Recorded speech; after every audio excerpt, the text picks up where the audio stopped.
But do you ever feel like you're channeling that spirit? I'd say so. And funny enough, like sometimes when I jam on stage to Foo Fighters when we're playing, I'm like, "God, I feel like Dave Grohl," because you know how he rocks out. Like we're all kind of rocking out like Dave Grohl, even though we're like not all Dave Grohl on stage. Like that's Tim's job, but I feel like Dave Grohl. And then when I look up Nate's parts on bass to learn, I'm like, wow, we actually have a similar style of playing to the point where like he'll maybe have a similar bass line that I would do. So it just comes even more naturally, which is cool. And as far as the other bands, sometimes, but I would say it's uh, probably more obvious to me when I'm in Foo Fight. Just the Right. way I rock out feels very Dave Grohl. Right, right, for sure. It's like you channeling that energy. And like you said, they're such a band that just brings so much energy, for sure. Absolutely. Especially when you're like jumping off stage, you're running in the audience with Yeah, everybody. Like you're in it. You're like living in it for sure. And everyone yeah. feels that. Absolutely. How has being in Foo Fight shaped your personal identity or creativity? Let's see. So, we're working on our promo, so we get sent to agents and get booked at more places. So when Tim comes over, we record at my house and we're almost done. We've been recording um, the tracks.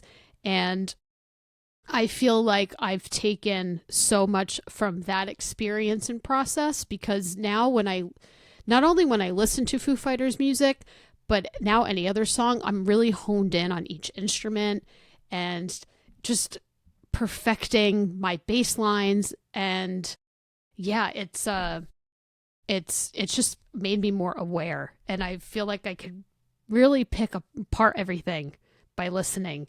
Um, but when we were recording, especially a song like All My Life, the rhythm, you would think maybe it's one thing, but then when you go on YouTube and we're listening to the isolated guitar tracks, you're like, oh, that's what they're doing there. You're like, it's just little things like that, like you don't realize it. Now I'll never listen to it the same way again, but not in a bad way. It's like, oh, now I hear that rhythm they're doing there. In an enhanced way. I guess Yeah, I yeah, understand now that I'm learning bass. Like I feel like it's changed when I listen to music.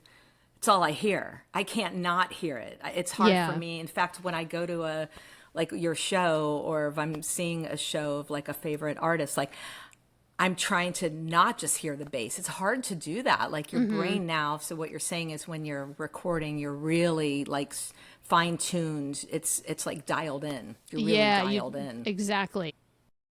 When I was doing my bass parts for Best of You, Tim's like, "Oh, I like what you did at the end of Best of You." I was like, "No, I always do that run," but he didn't realize that, right? Maybe because he's focused on his guitars, other things going on. So then, yeah, when you break everything down, I'm like, "Yeah, there's a bass run at the end of Best of You," and he's like, "Wow, like." And I always do it live, but he's like, you got to make sure you always do that. I'm like, got it. So it's Note cool. taken. Thank you Yeah, very note much. taken. And that honestly, that bass line is such a pain. Like it just, Is I don't know, it? the way it I have to falls. listen It's to not, it it's differently. not hard, but yeah, I don't know. Yeah, when you listen, I'm sure you'll be like, yeah, I could see, especially when you're on stage live and the adrenaline.